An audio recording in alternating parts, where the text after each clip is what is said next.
이제 압살롬의 반란을 피해서 요단강을 건너고 예루살렘 성을 떠났던 이제 그 다윗이 다시금 예루살렘 성으로 돌아오는 왕의 귀환에 관한 이야기가 지난 며칠 동안 쭉 다루어지고 있어요.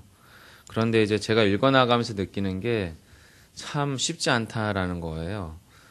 과거 저희 어른들이 6.25 전쟁 이후에 실향민, 그죠? 북한에 고향을 두신 분들이 고향 땅 가기가 70년이 넘어가는 세월 동안도 쉽지 않은 것처럼 다윗이 자신의 원래 주인이잖아요. 그 왕궁에. 그럼에도 불구하고 왕으로서 예루살렘의 재입성이 쉽지 않은 상황이다라고 하는 게 이제 본문에서 좀 나타나고요. 그리고 실제로 이 다윗의 이 모습, 개인적으로 한 사람의 하나님을 섬기는 자로서의 개인적 모습의 다윗과 또 다윗이 하나님에 의해서 기름 부으심을 받아서 이스라엘을 대표하는 이스라엘의 왕으로서의 다윗의 모습, 이 두 가지 이미지 안에서 사실 저희가 오늘 본문을 묵상해 나가는 출발점이죠. 뭐냐면은 왕의 귀환이 쉽지 않은 상황들이 마치 개인적으로 보자면은 밧세바의 사건으로 인한 자신이 자초한 거잖아요. 다윗이라고 하는 어느 한 개인이, 그 한 개인은 어느 한 가정의 아버지이고 어느 한 가정의 남편이며 또 어느 한 가정의 아들이고, 지금 그 개인적인 일상으로서 저와 여러분의 삶의 자리처럼 한 개인으로서 뿐만 아니라 또 한 사람의 신자로서, 한 사람의 교회로서 사실은 다윗이 자신의 모습을 통해서 우리에게 그 이미지를 보여주는 겁니다. 그래서 사실은 우리 큐티 본문을 쭉 보면서 저희가 해야 되는 질문 중에 하나는 다윗의 모습을 통해서 내 모습이 어떠한지, 우리의 모습이 어떠한지, 교회로서의 나의 모습은 어떠한지를 질문해 봐야 되는 거고요. 또 한 가지는 다윗이 공적으로는 왕이잖아요. 인간 왕이죠. 하나님께서 기름 부음을 세운 이스라엘을 위한 하나님의 뜻, 하나님의 의와 사랑을 이스라엘 가운데 실현하는 왕으로서 부르심을 받은 공적인 존재인데, 그런 공적 존재로서 다윗 왕의 모습은 실상은 우리에게 오실 최종적인 진짜 왕 대신 예수 그리스도의 이미지를 대표하는 자가 또한 다윗이죠. 그래서 저희는 이 사무엘하를 쭉 묵상해 나아갈 때 1차적으로는 다윗의 개인적 모습을 통해서 내 모습을 발견해야 되고, 신자로서의 나의 모습을 발견해야 되고, 교회로서의 우리의 모습을 발견해야 되는 것이 첫 번째이고, 두 번째로는 인간왕 다윗의 모습을 통하여 이 땅 가운데 오셔야 될 진정한 왕의 모습인 예수 그리스도에 대한 소망함이 우리 안에 깊어져야 되는 것이 이 본문을 바라보는 우리의 관점이어야 합니다. 했을 때 봤을 때 한 인간으로서 다윗 왕이 예루살렘의 재입성이 쉽지 않은 것은 마치 죄로부터 미끄러져서 신앙의 본래의 자리를 상실한 자, 본래의 하나님을 향한 그리움들과 본래 하나님을 섬겨야 되는 우리의 영적인 본래의 자리가 있는데, 그것을 상실한 신자가 본래의 자리로 되돌아가는 것이 참으로 힘들구나 라고 하는 것을 사실 다윗이 보여주는 겁니다. 왕의 귀환이 쉽지 않다는 표현을 제가 계속 반복해서 이야기하는데, 이유는 뭐냐면 오늘 여러분이 읽으신 본문 앞쪽에서도 두 인물이 등장을 해요. 첫 번째가 무비보셋이고 두 번째가 바르실레였어요. 그런데 다윗이 왕으로 되돌아가면서 그가 스스로 저절로 왕의 자리로 되돌아가질 수 있는 상태가 아니었던 것 같습니다. 왜냐하면 무비보셋 같은 경우도 자신의 수종이었던 시바라고 하는 꽤나 영향력 있는 종과의 얽혀있는 관계들을 풀어내야 되거든요. 즉 다윗은 왕으로서 자신이 선한 의지를 가지고 자발적으로 자신의 인애와 긍휼을 무비보셋에게 베풀므로 말미암아 시바와 무비보셋에 엉켜있는 관계를 풀어내야 되는 노력, 자기 노력을 필요로 하는 상황이었고, 바르실레라고 하는 사람도 피난길에 올랐던 다윗을 또 그의 무리들을 곤개하고 섬겼던 사람으로서 그 바르실레에게 자신이 일정한 시간과 물질을 들여서 그 은혜를 갚아야 하는 자리였어요. 어떻게요? 왕의 자리로 되돌아가는 과정 중에서. 자기도 자기 권사에서 왕으로서 이스라엘에 재입성하는 게 힘든 마당에 자신이 왕의 자리로 다시금 되돌아가기까지의 스스로가 해야 되는 자기 노력들이 꽤나 필요한 상황이었다는 거예요. 그리고 또 한 가지, 오늘 본문의 원인이 되었던 유다 지파와 나머지 지파 간에 이 잠재되어 있었던, 밑에 잠겨 있었던, 드러나지 않았던 갈등 관계들이 오늘 본문에서 수면 위로 떠오르게 되죠. 압살롬의 반란이 결국에 지파 간의 갈등이잖아요. 유다 쪽에 붙었던, 그러니까 다윗 쪽에 붙었던 유다 지파와 나머지 압살롬 쪽에 붙었던 나머지의 이스라엘 지파 간의 갈등이었거든요. 단지 여러분 그것이 압살롬이라고 하는 사람 한 사람이 좋아서 또 유다 지파는 다윗이라고 하는 한 사람이 좋아서만의 문제가 아니라 실상은 지파 간의 갈등이라고 하는 그 안에는 여러 가지의 정치적인, 경제적인, 사회적인 이해관계들이 그 안에 맞물려 있죠. 즉 유다 지파가 잘 돼야, 다윗이 잘 돼야 유다가 사는 거겠죠. 반면에 압살롬이 잘 돼야 이스라엘 남은 지파가 잘 되는 거 아니겠어요? 그런 여러 가지 이해관계들이 있어요. 근데 결국에는 유다 지파가 선택했던 다윗이 압살롬을 제거하고 승리했잖아요. 그렇게 되면 여러분 전쟁이 끝나고 반란이 진압된 후에는 뭐가 남겠습니까? 압살롬 반역에 대한 공과가 남습니다. 어느 쪽은 공을 갖고 어느 쪽은 과를 가지고 책임을 져야 되는 이런 상황들이 또 맞물려 돌아가요. 이거 여러분 가만히 둔다고 저절로 되는 건가요? 그렇지 않습니다. 우리나라도 과거에 어떤 불미스러운 역사에 대한 청산들이 그냥 저절로 시간이 지나가면 흘러가는 대로 두면 알아서 되겠지? 여러분 저희가 살아와서 아시지만 절대 그렇지 않습니다. 친일의 문제도 그렇고 전쟁에 관한 문제도 그렇고 여러 가지 우리 사회 안에 잠재되어 있고 수면 아래 있지만 여전히 우리로부터 해결되지 않은 과거에 대한 청산과 정리가 안 된 지점들이 너무 많은 거죠. 다윗이 왕으로 되돌아간다라고 하는 과정은 사실은 이 모든 것들이 어떻게 해요? 본래의 자리로 되돌아가기까지의 신자로서의 거룩함의 개인적 영적 추구와 또 개인으로서뿐만 아니라 공적인 왕의 자리에서 다윗이 하나님의 의의 통치를 이스라엘 가운데 이루어가야 되는 치열한 선한 영적 싸움이 전제되고 요청된다는 것입니다. 즉 저와 여러분이 사무엘하를 읽어나가면서 다윗의 실정, 왕으로서의 실수들, 개인으로서 아버지와 남편으로서 개인적 실수들을 만회해 가기 위한 선한 영적 싸움이 오늘날 저와 여러분 가운데도 요청된다는 거죠. 다윗도 실수합니다. 실패합니다. 심지어 그 실패는 돌이키기 힘들기까지 합니다. 하지만 하나님은 그 다윗을 어떻게 해요? 다시 기회를 주고 계셔요. 그리고 그것은 오늘날 저와 여러분 가운데도 동일하게 주어지는 은혜라고 하는 거죠. 그런데 여러분 오늘 본문에서 제가 여러분과 같이 꼭 유심히 살펴보기 원하는 것은 오늘 본문에도 역시나 두 종류의 반역이 등장을 하는데 압살롬의 반역과 또 다른 종류의 두 종류의 반역이 등장을 해요. 한 종류는 여러분 아시겠죠? 누구의 반란입니까? 세바의 반란입니다. 자, 본문 1절과 2절을 좀 같이 읽어주시면 좋겠는데요. 1절 먼저 좀 읽도록 할까요? 1절 함께 읽겠습니다. 시작.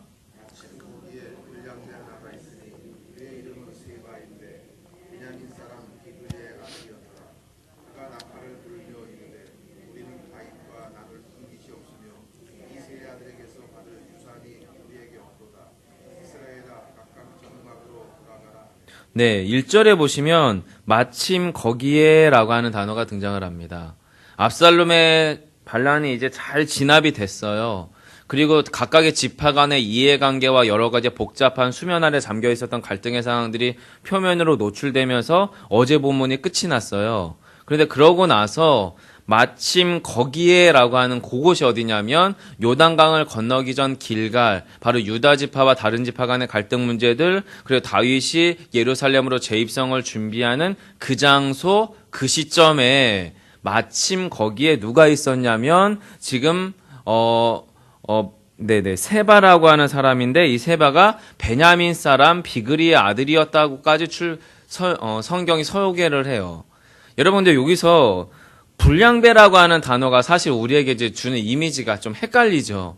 우리가 이해하는 불량배는 소위 말하는 이 조폭 영화에 나오는 그런 건달류나 또 아니면 소위 이제 양아치라고 불려지는 아시죠, 여러분? 양아치란 단어? 그런 종류의 사람을 이해하게 돼요. 실제 이 불량배라고 하는 단어가 가지고 있는 사전적인 의미도 그냥 상황 앞뒤 안 따지고 자기 입속을 차리는 사람이다라고 하는 말이에요. 그래서 자기 입속을 차리다 보니까 하나님도 그리고 주변 사람들도 힘들게 하는 존재, 이런 의미가 이제 사전적으로 불량배라고 하는 의미인데, 자, 본문에 이 불량배를 소개하는데 굳이 지파와 또 그 아버지 이름까지 언명하는 거 보면은 단지 불량배류는 아니었던 것 같은 거죠. 그리고 이 사람은 꽤나 자기의 때를 노렸던 사람이었던 것 같아요. 때를. 어떤 때입니까?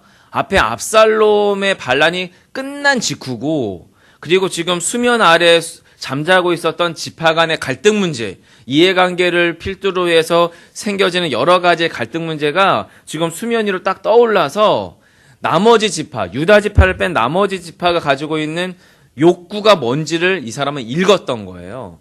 그래서 그 사람, 이 세바라고 하는 사람이 뭐를 외치냐면 지금 다윗과 유다 지파와 다른 지파를 어떻게 분리해냅니다. 그게 여러분 2절이에요. 이렇게 얘기하죠. 1절 중반절부터네요. 제가 읽어드릴게요. 우리는 다윗과 나눌 분깃이 없으며 이새의 아들에게서 받을 유산이 없다. 이게 무슨 이야기냐면 다윗을 포함해서 각각의 지파들은, 다윗이 속해 있는 유다 지파를 포함해서 각각의 지파들은 여호수아 때 이미 자기 분깃들을 받았잖아요. 이 분깃이라 하면 땅을 말합니다. 이스라엘 12개의 지파로 나뉘면서 거기에서 배정받은 땅이 있어요. 근데 지금 뭐라고 이야기하는 거냐면 다윗과 나눌 분깃이 없다는 말은 이미 하나님으로부터 여호수아를 통하여 우리들이 각자 받은 우리의 땅이 있지 않느냐, 우리의 속한 곳이 있지 않느냐, 그게 다윗과 과연 무슨 상관이 있냐, 그 얘기입니다. 다윗과 나눌 분깃이 없다는 것은 다윗과 하등의 상관이 없을 뿐만 아니라 이 다윗은 누구냐면 유다 지파 이새의 아들이기 때문에 이 이새의 아들, 유다 지파의 아들과 우리가 얽혀있는 그 어떤 유상관계들, 분깃의 문제가 없다. 그러니까 괜히 다윗이 하나님께 기름 부은 왕이라고 다윗의 수중으로 들어갈 생각하지 말고 그냥 우리 갈 길 가자. 그 얘기하고 있는 것이 지금 세바의 이야기이고, 이것은 정확하게 나머지 지파들의 욕구와 맞물려서 딱 맞아떨어지는 얘기입니다. 어차피 압살롬의 반란을 진압한 것에 대한 이 속은 누가 챙겨 먹어요? 유다 지파가 챙겨 먹을 거니까 괜히 거기서 떨어질 떡고물 없는 상황에서 어렵게 다윗에게 수중에 들어가지 말고 그냥 우리는 우리 갈 길 가자. 그 얘기를 하고 있는 것이 지금 세바의 논리라는 거고, 이건 꽤나 설득력이 있습니다.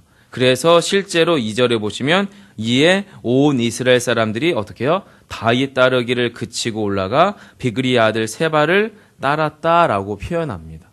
그리고 이 모습은 이후에 솔로몬 사후에 여로보암이라고 하는 사람이 나머지 10개의 지파를 유다 지파와 베냐민 지파와 쪼개서 이스라엘이 북왕국과 남왕국으로 갈라설 때 여로보암이 표방했던 논리가 이 논리고요. 이 논리는 정확하게 유다에게 이스라엘 가운데 맞아떨어져서 나중에 분열왕국으로 나아가게 돼요. 자, 이런 상황 안에서 지금 외적인 반란이 이것이라는 거예요. 외적인 반역. 다윗이 눈으로 보여지는 물리적인 눈에 보이는 반역이 첫 번째 이 세바의 반란이었고요. 또 한 가지 가장 다윗을 힘들게 했던 반란은 눈에 보이지 않았던 반란, 내적인 반란, 그리고 다윗의 그룹들 내부에서 발생했던 반란인데 누구의 반란이냐면 요압의 반란입니다. 요압의 반란. 여러분, 요압의 반란은 솔직히 더 치명적이에요. 왜냐하면 요압이 그 반기를 들고 다윗의 말에 순종하지 않았던 상황들은 어떤 상황이냐면 하나님이 다윗을 통하여 이스라엘 땅 가운데 불의를 제거하고 치명적이었던 반역들을 제압한 후에 하나님의 의의 통치가 다시금 되돌아가야 되는 현장 속에서 일어나는 은밀한 반역이었기 때문에 이 요압의 반란은 꽤나 치명적이었어요. 그런데 이런 상황들을 대처하는 다윗의 대처는 또한 오늘 본문에서 꽤나 무분별해 보여요. 여러분, 다윗의 경솔한 대처를 좀 먼저 살펴보려고 하는데요. 한번 보시면은 본문에서 4절 보시기 바랍니다. 왕이 아마사에게 이르되 너는 나를 위하여 3일 내로 유다 사람을 큰 소리로 불러 모으고 너도 여기 있으라 하니라 할 때 이 아마사가 누구냐면 당시 압살롬이 반란을 일으킬 때에 압살롬 반군의 군대 지휘관을 맡았던 사람이 바로 이 아마사입니다. 근데 이 아마사를 다윗이 어떤 의도로 재등용을 하냐면 요압과 요압의 형제들이 워낙에 유다 지파 안에서와 이스라엘 진영 안에서 다윗의 그룹들 안에서 워낙에 영향력도 세고 무분별할 정도로 막 나가니까 이 요압을 제압하고자 하는, 견제하고자 하는 정치적 노림수로 이 아마사를 아예 대놓고 지금 이 세바라고 하는 반군을 진압하는 군 지휘관으로 삼는 거예요. 그걸 누구 앞에서요? 요압 앞에서. 요압이 여러분 정치구단에 그리고 전쟁에서 잔뼈가 굵은 그야말로 늙은 여우와 같은 존재입니다. 그런 요압 앞에서 눈앞에서 뻔히 보이는 수로 아마사를 재등용하는 건데 결정적인 문제, 다윗의 결정적인 실수는 뭐냐면 이 아마사가 그렇게 유능한 사람이 아니었던 것 같아요. 압살롬의 대군과 요압의 소수정예가 전쟁했을 때 바로 요압에 의해서 제압당했던 군대가 아마사의 대군이었어요. 뿐만 아니라 여러분, 대부분의 요압의 실제 자신들의 영향력 가운데 있었던 무리들, 지파는 누구냐면 요압의 가장 핵심적인 그룹들은 유다 지파 사람들이었어요. 하지만 아마사의 핵심적인 그룹들은 나머지 지파 사람들이에요. 근데 지금 다윗 쪽엔 누구만 붙어 있어요? 유다 지파만 붙어 있어요. 즉 아마사에게 너로부터 아마사야 너가 다시 군대를 일으키라고 말할 때에 아마사가 군대를 일으켜야 되는 그룹은 아이러니하게도 이미 요압이 상당한 영향력을 선점하고 있었던 유다 지파 진영 내에서 새로운 군대를 일으켜야 되는 건데 아마사의 실권은 어디가 있었다고요? 유다 지파가 아닌 나머지 지파 가운데가 있었어요. 그러니까 현실적으로 아마사가 군대를 일으킬 수 있는 상황은 전혀 되지 않았어요.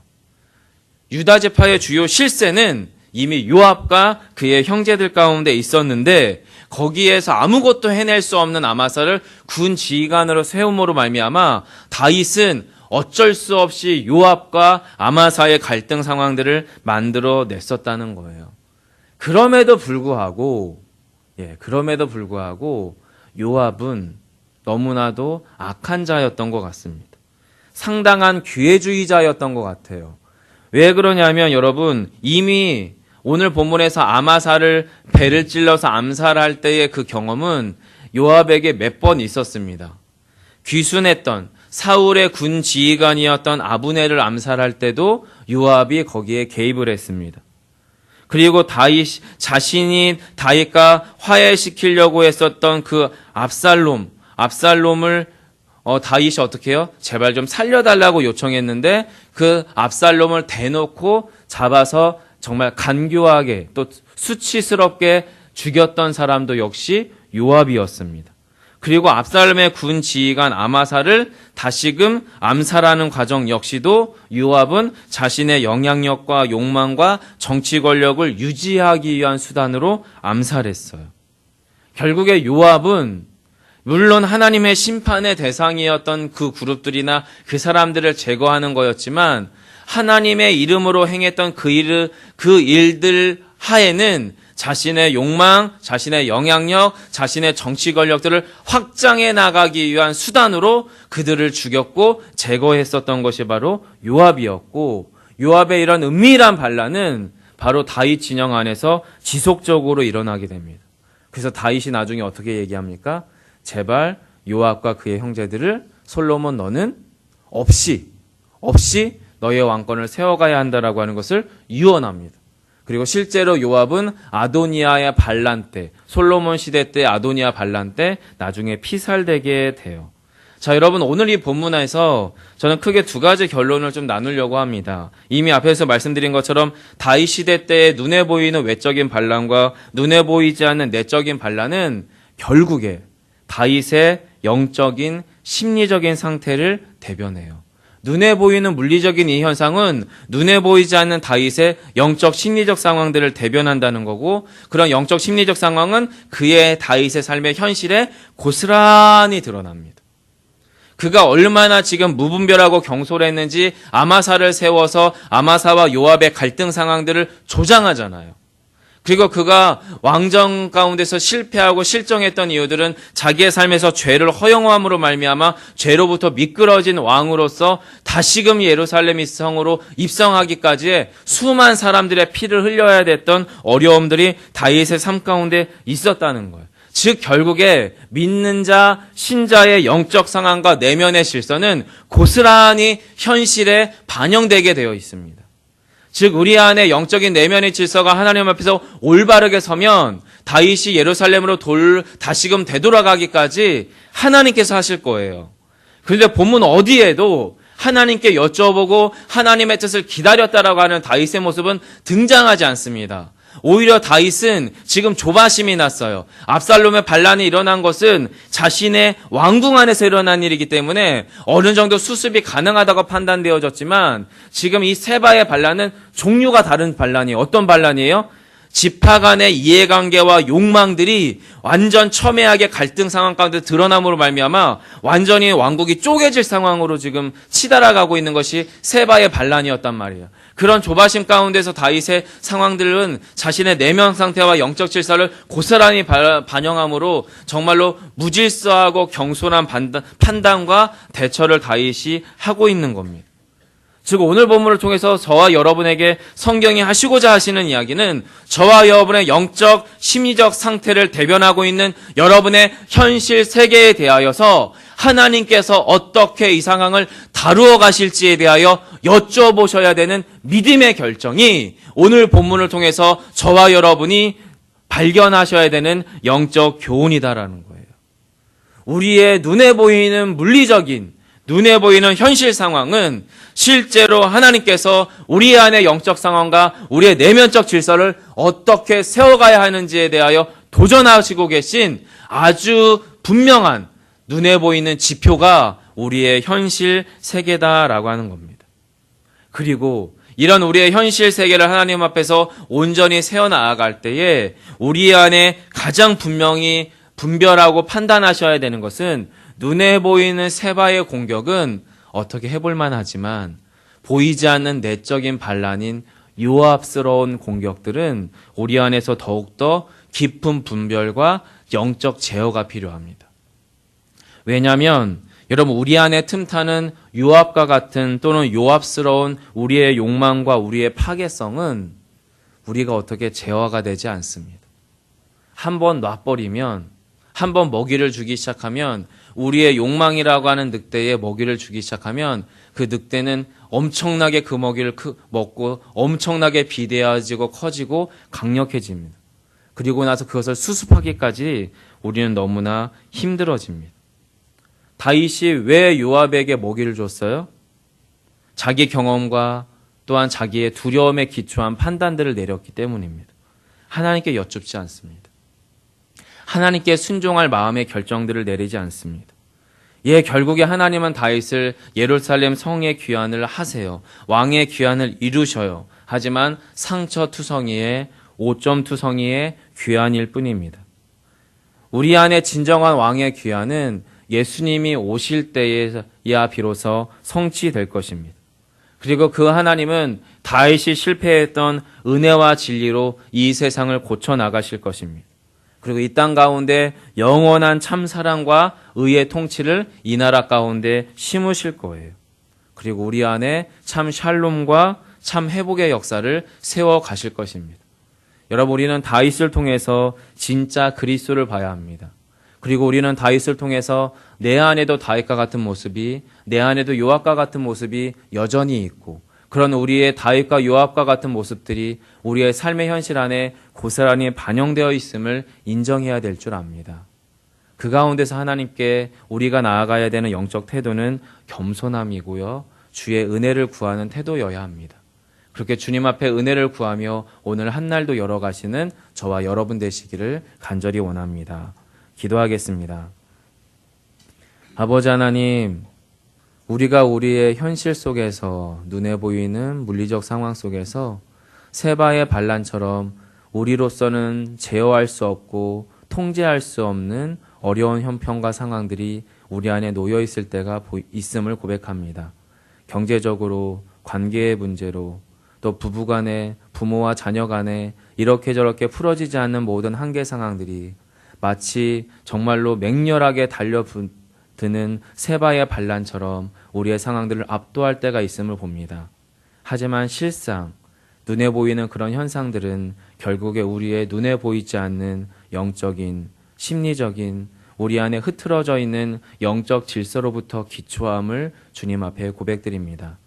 우리 안에 보이지 않는 반란의 요소된 요압과 같은 모습들이 우리 안에 있음을 봅니다.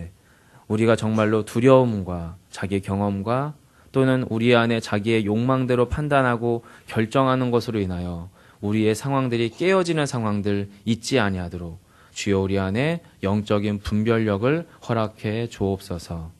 이른 새벽 주님 앞에 겸손히 기도하며 다윗이 하지 못했던 하나님께 여쭈어보고 하나님께 겸손히 순종하기로 결정해 나아가는 믿음의 결정이 우리의 삶 가운데 있게 하시기를 소망하며 예수님 이름으로 기도합니다. 아멘. 하늘에 계신 우리 아버지여